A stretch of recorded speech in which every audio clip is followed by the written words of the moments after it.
Olá, meus nobres amigos inscritos e membros do canal Spook Houses, Casas Assombradas, tio Spook aqui novamente, para um vídeo que eu estou muito curioso, eu particularmente estou curioso em analisar, que é um vídeo que realmente o Sr. Edson, que é um inscrito do canal, me mandou e que nós vamos tratar sobre os famosos espíritos tailandeses. Nós já fizemos aqui uma análise de um filme chamado Spirit House, Ghost House, acho que era Ghost House. Assista no Spook Movies, que lá a gente fala sobre um filme muito interessante que acontece sobre uma história mística na Tailândia. A Tailândia, ela é famosa por ser uma terra que eu brinco muito, tá? Não me levem a mal, mas é a terra da macumbaria. Porque o que tem de feiticeiros, macumbeiros, a tradição local, ela instiga esse tipo de coisa, porque vocês têm ali pessoas que eram como se fossem benzedeiras, entre aspas, que vem de uma tradição, e essa tradição ela foi mantida dentro do conceito dos povos locais tradicionais. Então a Tailândia, ela repercute muito esse negócio da mística popular. E eu gosto bastante disso, porque claramente assim a gente vê um pouco mais da cultura, das raízes, da essência desta região. O budismo, por exemplo, o budismo tibetano, ele tem muito disso, que advém de uma cultura bem antiga chamada Bonismo. O Bon, que era uma tradição antiga dentro do Tibete, também tinha muito desta parte mística. E principalmente a habilidade de expurgar o que nós chamamos de demônios internos e externos. Claramente, o termo demônio ele é muito mal utilizado, mas é como se fossem espíritos malignos que nos influenciam e nossos próprios venenos da mente, que nos também influenciam negativamente. Mas na Tailândia eles têm algo muito mais interessante dentro desse contexto da mística popular, que são as casas fantasmas. Casa fantasma. Pô, o que é? É a casa do Space Ghost, né? Quem assistiu esse? Ó, das antigas. Não é a casa do Space Ghost. Mas são casas que as pessoas constroem para habitar espíritos, para que espíritos possam se conectar a essas casas e permanecer lá sem amolar a nossa casa. Olha que legal, gente. É um show. Já pensou se fosse assim? Mas lá acontece de verdade. E existem empresas que fazem pequenas maquetes de áreas comerciais, hotéis. E então quando você vai para a Tailândia, você vê muito dessas maquetes espalhadas pela cidade. Você sabe que aquilo é uma ghost house. E ali eles lidam com os fantasmas que eles chamam de fantasmas famintos. E que isso tem muito a ver com o budismo tibetano também. Os fantasmas famintos são pessoas que eram muito consumistas, egoístas, sabe? Tipo, tudo é meu, me dá, eu quero, que consomem sem parar, sejam comida, bens materiais, sentimentos, pensamentos, sabe? Por que não? Tudo é meu, eu giro em torno de tudo. E eles são apaziguados na Tailândia, enquanto que em outras religiões eles são encaminhados. Esse apaziguar significa eu vou fazer uma oferenda para vocês de substâncias que vocês mantinham ainda o apreço em vida. Seja aroma, né, perfumes, sejam alimentos, seja dinheiro. Eles chegam a queimar dinheiro para que esses espíritos famintos ainda tenham a sensação da riqueza. Então, é uma mística popular muito interessante. Esse vídeo vai trazer alguns apontamentos sobre isso, tá?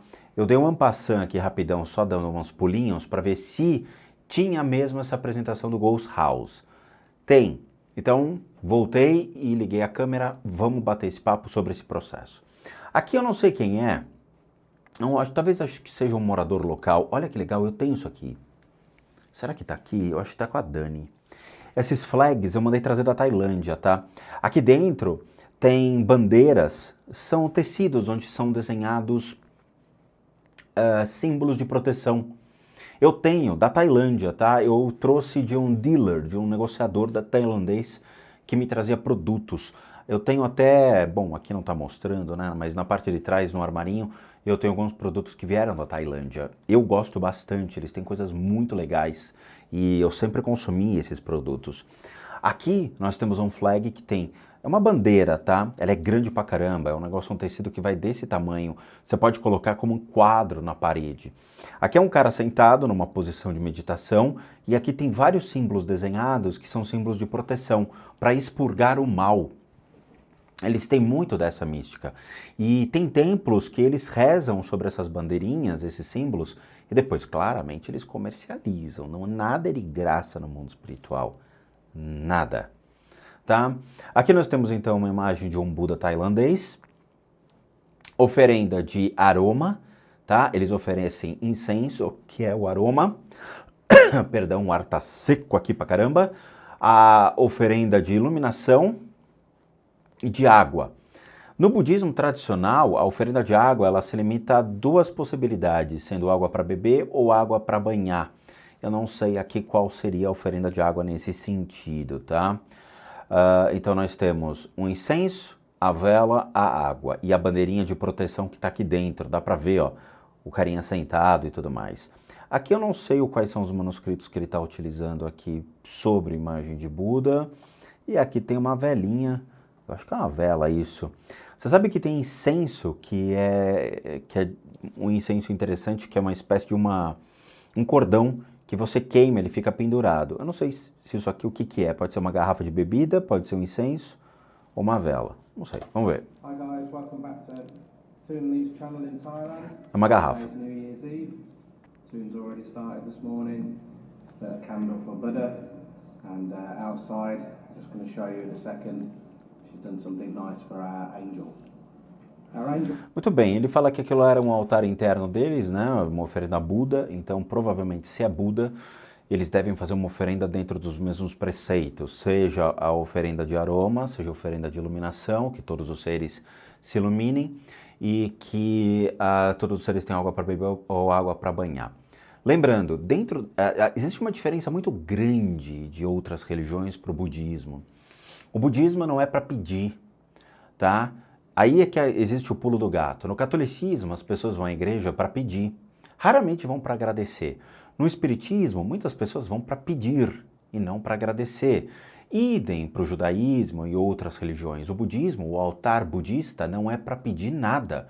Ao contrário, é para desenvolver cada vez mais a oferta. Então, quando a gente coloca o incenso é para que todos os seres sencientes tenham essa percepção da beleza, tenham a percepção sensorial de certas coisas. Água para beber, água para banhar. Que todos os seres sencientes ou todos os seres no mundo tenham água para beber, água para banhar. Tenham a clareza das flores, tenham o nariz de Buda para sentir o aroma, né, da natureza. Tenham a vela, a chama, na verdade, é para que todos os seres sencientes tenham a iluminação de Buda.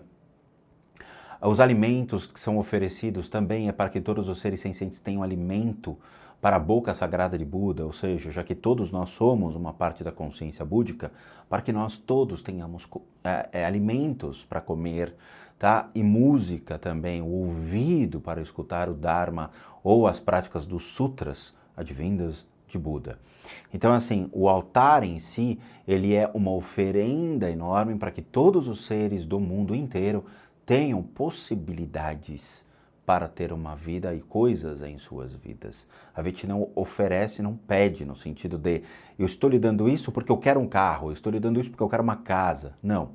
A gente passa essa ideia de que todos tenham as suas possibilidades, os seus objetivos alcançados. Então lá dentro é um altar e aqui nós temos um outro altar que ele falou, só que eu acho interessante porque assim, ela fala que ali tem uma outra pessoa, provavelmente a esposa dele, que está fazendo uma oferenda para um anjo ou anjos. Your house was the first thing that we constructed on the property. It's very important out here in Thailand. Most properties have these little angel houses dotted around, and not just New Year. Dotted throughout the year, you make offerings. So today, Toon nipped into town and bought a pig head. Aqui é pouco complicado, tá? as oferendas que eles estão fazendo são pesadas, eu espero, eu não vou mostrar essas imagens, se ele chegar perto eu vou colocar a mão, tá? Por quê? Ele disse que é uma casa para oferenda para anjos. Ok, complica essa história. Anjos não precisam de oferendas, né? Mas dentro aí da cultura desse senhor, que eu não sei, provavelmente ele não tem cara de ser tailandês, não tem jeito de ser tailandês pela forma como ele fala, tá faltando um pouquinho de conhecimento. Eles estão oferecendo certas substâncias que são realmente relacionadas à nossa necessidade. Então, eles estão oferecendo uma cabeça de um porco, eles estão oferecendo aroma, estão oferecendo diversas substâncias que são matéria relacionada a princípios básicos de nossa existência. Alimento, bebidas, coisas desse tipo. Muito bem, anjos precisam disso? Não, anjos não precisam disso. Existem dois conceitos de anjos que eu acho que são interessantes para a gente entender. Existe o anjo bíblico e existe o anjo como egrégora.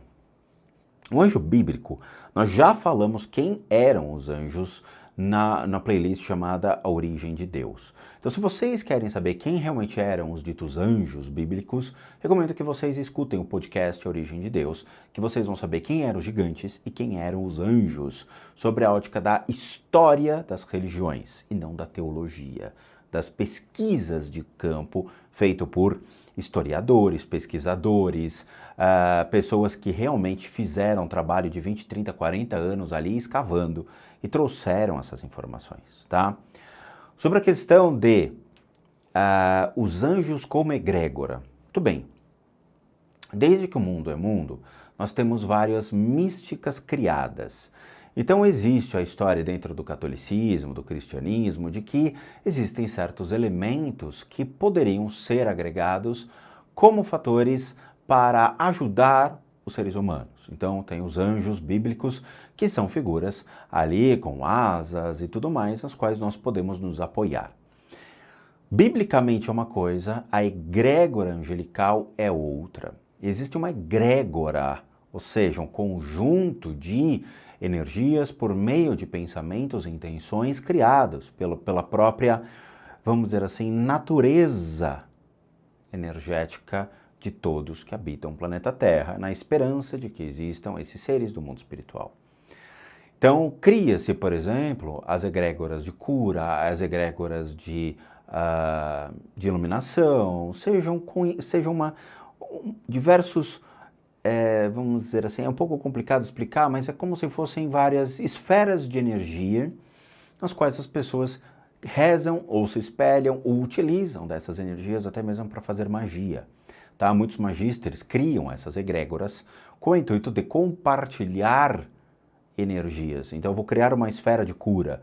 O budismo tibetano, por exemplo, ele tem a prática de Nenli, que seria o Buda da medicina. Então eles criam várias práticas, aplicabilidades dentro da criação desta energia, na qual vai ser utilizada por pessoas ligadas àquele budismo, tá? Então tem como utilizar essa energia? Tem. A questão é, esses anjos, tá? Eles realmente vão vir e vão comer esse alimento? Eu não acredito que eles precisem desta energia. Então, não. Só que temos um porém. Tio Spook, existe alguma coisa em volta desta Ghost House esperando ela se afastar para pegar essas energias? Sim, existe. E aí é que a gente vai entrar em algo que realmente as pessoas... Falta o pulo do gato, falta o gap, ali falta o bom senso. Eu vou dar um exemplo para vocês. Estava eu fazendo minha oferenda ali no meu altar budista, né? Colocando água para beber, para banhar e tudo mais. Fazendo minha oferenda para as consciências búdicas, já que o budismo é não teísta, não se acredita em um Deus, mas trabalha-se com a consciência dessas egrégoras, como eu tinha falado.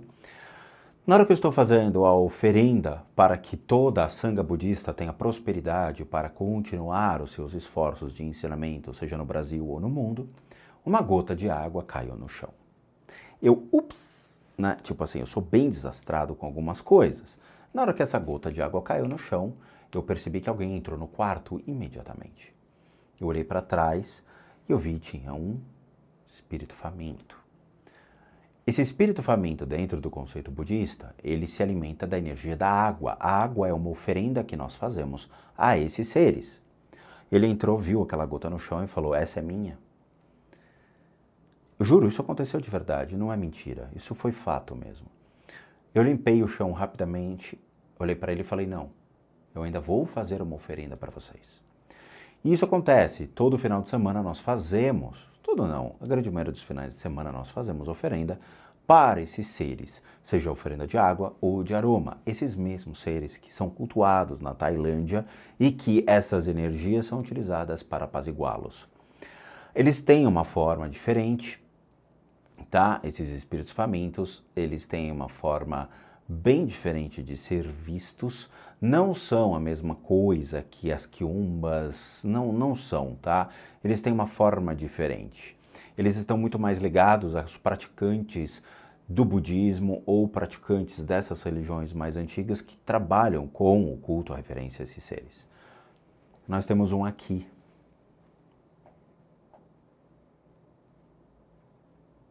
Tá? Então, se vocês olharem aqui essa imagem, vocês vão perceber que alguma coisa chama a atenção de vocês para cá. Essa energia que encontra-se aqui é de um espírito faminto. Os espíritos famintos, eles são magros e eles têm mais ou menos uns 2 metros a 3 metros de altura. Na Tailândia, existe um totem, a oferenda para esses espíritos famintos, de seres de 10 metros, 20 metros de altura. O negócio é gigantesco, tá? Então nós temos um aqui. Ele está conectado diretamente com esta Ghost House, o que significa que ele vai utilizar-se da energia que está aqui para poder ainda se fazer vivo. Olha só que fenômeno, que coisa interessante é isso. Diz, porque é como se fosse um Tamagotchi do mundo espiritual? A grosso modo, sim. O fato é, uma hora esse espírito faminto, ele vai naturalmente ser encaminhado, naturalmente. A sua consciência, na hora que ela for apaziguada, ou seja, toda aquela sua ganância, seu ego, ou mesmo sua luxúria, suas vaidades, elas vão baixar. Na hora que ele baixa, porque ele está sendo saciado ali em meio àquela oferenda, ele vai parar, vai observar e vai falar, agora eu entendi o que aconteceu comigo. E a consciência dele automaticamente vai ser encaminhada. Ele está aqui do lado, tá? Outros vão aparecer? Vão. Por quê? Porque é igualzinho um grande ninho de formigas. Eles vão, assim, centenas e centenas e centenas desses espíritos famintos vão ser atraídos. Existem outros ao redor? Claro que existem. Mas o que está mais perto, chamando a atenção, ele encontra-se aqui, perto da menina. Mas ele está recebendo essa energia, tá? Outros encontram-se próximo, mas quem vai pegar o alimento primeiro é esse aqui e depois eles vão para cima. O que vocês estão vendo é algo bem diferente, mas é algo que está há milênios. Isso é muito antigo, isso é muito antigo. O budismo de 2.500 anos atrás já tinha práticas sobre isso, tá? Eu tenho aqui em casa 2, 3 práticas para poder apaziguar esses seres. E elas são usadas por diversas linhagens, tá? Seja na Kajupa, na Nimpa, na Sakya, na Gelupa, são linhagens que possuem essa instrução de como apaziguar esses seres. No bonismo, que antecede o budismo tibetano, também existem cerimônias específicas para o encaminhamento desses seres. E eu também acredito que dentro do próprio hinduísmo, do jainismo e das religiões pré-védicas também existam essas práticas. Então o que vocês estão vendo é algo milenar, é algo muito antigo e algo que se mantém até hoje. Existem templos budistas que possuem fornos para queimar essas substâncias e fazer com que esses seres eles recebam a energia desses alimentos ou desses aromas para poderem ainda despertar essa consciência e terem essa percepção falando, agora eu entendi, eu morri, agora eu sei o que aconteceu comigo. Isso é antigo, gente, e é muito bonito de se ver, tirando que não precisa ter a cabeça de um animal aí no meio, né, fia? Ô, fia, não precisa disso, mas... Whisky, Ó, ele tem whisky, tem garrafas de água, velas, With water, candles, the sticks for praying. velas, ó, incenso, tá? Tudo isso aqui não é para anjos. Isso aqui é para espíritos famintos. Anjo não precisa de garrafa de uísque. Não precisa, mas os espíritos famintos precisam. Por quê? Porque esses espíritos famintos eram pessoas que faleceram. O cara tá lá no bar bebendo e tudo mais, aí morreu. A referência do cara era o álcool, era a bebida, é a última consciência do cara, entende? Então os seres, eles estão em volta. And some canum as well. So this is a typical... Ó, eu tampei a cabeça do porco porque não interessa pra gente ver o porco, tá? Eu não quero ver esse tipo de coisa, eu sou absolutamente contra sacrifício de animais. Então nós temos os doces, tá? Isso aqui são aqueles doces de feijão? Eu não sei, eu acho que sim. Tá? Então a gente tem os doces. Nós temos aqui, é como se fossem, ó, figuras hindus, né? Porque nós temos os elefantes, nós temos as pessoas meditando, orando. Aqui a gente tem um cara vestido parecendo um hindu. Nós temos uma garrafa de uísque, nós temos garrafas aqui, isqueiro, porque provavelmente ela acendeu um incenso. Offering Tá? for the angels. O que mais nós temos aqui? Eu não quero ver cabeça de porco, cai fora. Ó, tá vendo? Ela está oferecendo os aromas. Isso aqui é oferenda de incenso, tá? Na China, eles fazem esse tipo de oferenda. É interessante, eu já fiz isso num templo chinês. Esses palitinhos aqui, eles não têm um cheiro muito bom, não. A grande maioria é pólvora mesmo ali, não é uma coisa muito legal. Mas você pega, você coloca na frente, você faz, depois você coloca assim, né? Coloca sobre o altar. No budismo não há necessidade de fazer esse tipo de coisa. Você pode colocar diretamente sobre o altar e fazer direto a oração. Olha que legal. Tá acontecendo alguma coisa com ela, tio Spook? Sim, meu pequeno gafanhoto. Deixa eu pegar minha lapiseira aqui do saber. Quando a gente ora, o que acontece quando a gente faz as orações? Esse vídeo aqui vai ficar uma epopeia, mas a gente tem que entrar em detalhes para as pessoas que não conhecem o Spook Houses, não sabem do que a gente fala, meu Deus do céu. Vamos lá. Quando a gente faz esse tipo de oração, no caso dela, tá? Porque é diferente da oração do catolicismo, do judaísmo, de outras religiões. Então, o que está acontecendo com essa praticante que está fazendo a oferenda de altar para aquele que ela acredita, tá? Uma coisa muito interessante existem os pontos relacionados à fé que eles se abrem, então ela começa a se conectar à sua divindade. Ela busca uma conexão com a sua divindade, então grande maioria dos pontos relacionados à cabeça e à garganta, eles começam a brilhar. Significa que eles se abrem para que a energia divina comece a fluir sobre uma pessoa. Só que no corpo físico, existem sujeiras que estão ainda conectadas a ela. Por quê? Porque nós somos, pessoas normais. Existem emoções, existem sensações, existem certos pensamentos que atrapalham o nosso dia a dia. Então o que acontece? Ela vai ter que abrir o processo do amor dela, porque ela vai conectar o bodhicitta, que seria a compaixão para todos os seres. Ela vai expandir a energia do coração dela, porque ela está fazendo uma entrega baseada realmente em ajudar e beneficiar a todos os seres. Só que o ponto das emoções inferior, na região de trás das costas, ele está vomitando energia lodosa. É como se saíssem energias viscosas, lodo, sujeira de dentro da pessoa, tá? Por quê? Porque ela está buscando se conectar junto ao seu eu superior, junto ao seu Deus, ou a sua divindade, ou aquilo que ele realmente acredita, enquanto há necessidade de purificar o corpo físico para poder com que essa energia entre e limpe todos os seus pontos, tá? Isso é um ensinamento muito antigo. Existem práticas dentro do budismo tibetano que você, para poder fazer qualquer tipo de cerimônia, você precisa purificar esses pontos de energia, tá? O budismo ele trabalha 5 pontos de energia, mas dentro do princípio da acupuntura tradicional chinesa, nós exploramos centenas de pontos simultaneamente. Por isso que há necessidade da gente buscar complementariedade dentro de outras práticas para poder trabalhar essa parte simultânea. Eu posso ativar todos os 5 grandes pontos do budismo tibetano, inclusive o chakra secreto que eles utilizam, mas eu também posso buscar purificar todos os outros pontos simultaneamente. Não existe problema com relação a isso, tá? Então, os pontos de energia do corpo dela que estão influenciando toda a parte das emoções inferiores e o ponto da família está sendo limpo. Então ela pode estar pedindo para proteger a família dela, para resguardar a família dela, para poder zelar pela família dela. Sim, pode.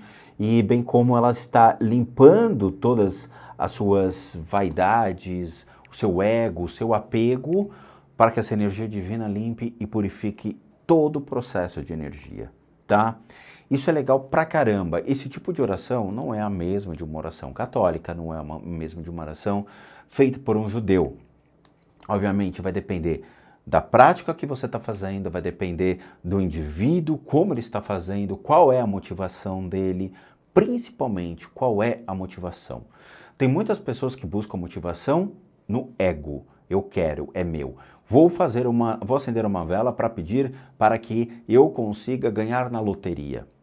Cara, é uma motivação egóica, é uma motivação ligada a uma relação de troca. Quando a gente faz esse processo de oração com relação a estou me entregando, estou oferecendo algo, estou realmente pedindo para que vocês adquiram a sua consciência para poder voltar naturalmente ali ao seu caminho, você não está agindo de uma maneira egoísta, você está agindo ao benefício de todos os seres ao seu redor, ok? Vamos ver até onde vai isso. Eu não sei o que ele vai fazer, mas é o seguinte, esse vídeo aqui já deu 27 minutinhos. Eu sei que é complicado, tio, porque porra, o vídeo é grande, mas o que eu estou dando a vocês é uma pérola. O que eu estou ensinando para vocês é o que a gente chama de termas, que são tesouros que são escondidos. Todo esse ensinamento que eu tive, eu estou passando para vocês em pérolas, bem pouquinho, para que vocês tenham essa percepção. Esse tipo de coisa que a gente está lidando é algo que engrandece um ensinamento, é algo que engrandece um indivíduo. A arte de orar, a arte de se entregar à sua divindade, a arte de entender que existem seres ao nosso redor que também são beneficiados com essas oferendas e que precisam dessa oferenda para poder serem encaminhados naturalmente. É uma troca, ajudar a todos os seres sencientes, por meio da minha compaixão, por meio da minha realização. Todos precisam se iluminar simultaneamente. Esse é um princípio do budismo Vajrayana. Então, o que ela está fazendo? É oferecendo essas energias para esses seres ao redor. Não é para anjos. Por incrível que pareça, falta essa percepção, mas sim os espíritos famintos que estão ao redor e que estão se sentindo atraídos por essas energias. A mesma coisa aconteceu dentro do meu quarto, no altar budista. Uma gota de água caiu, apareceu um espírito faminto olhando, falando, essa gota é minha.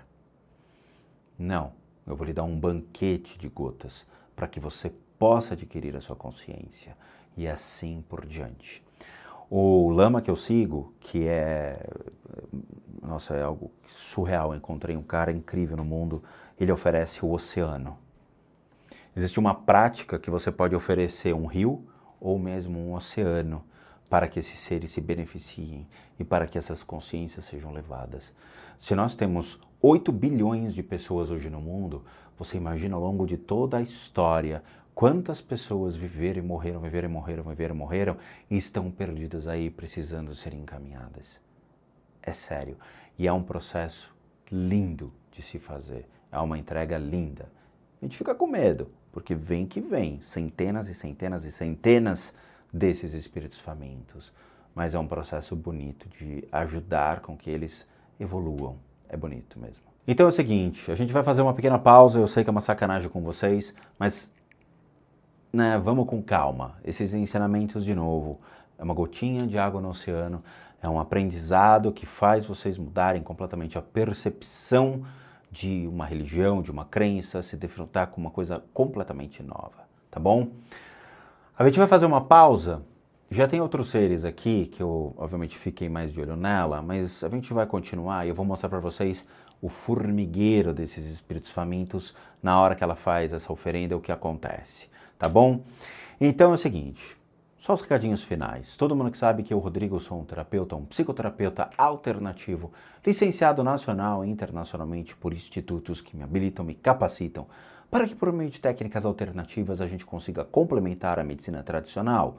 Complementar, leia-se, ajudar ali a recuperação de enfermidades físicas, emocionais, mentais, espirituais. Aí entra um processo de limpeza de casa, análises de casa, tá? Para as pessoas que realmente precisam de nossa ajuda. Tudo isso deve ser solicitado junto a um único endereço de e-mail, que é o limpezadecasas@gmail.com. Não é Instagram, não é Facebook. É um único endereço de e-mail, que é o limpezadecasas@gmail.com. Lembrando que tudo é feito à distância e devidamente cobrado. E por favor, senhores, senhoras, nós não localizamos chave de carro perdido, pai desaparecido, mãe desaparecida, pessoa que faleceu e onde está, sabe? Não fazemos isso. Os únicos serviços são os tratamentos para as enfermidades físicas, emocionais e mentais, são as limpezas de casa e as análises de casa. Somente esses procedimentos e mais nada. Para aqueles que querem ajudar o canal, nós temos 2 sistemas de doação. Um deles é o programa Seja Membro, que você clica aqui abaixo e torna-se membro do canal doando R$ 8 para que a gente continue firme e forte aqui na plataforma. Nós também temos o programa PayPal, que encontra-se aqui abaixo, o linkzinho, é só você copiar, jogar no seu navegador e aí você pode doar o valor que você quiser, que nos ajuda bastante aqui a continuarmos o nosso trabalho. E por último, o nosso website, casasassombradas.com.br, com muita coisa legal para vocês. Vejo vocês nos próximos vídeos. E bons sustos a todos nós.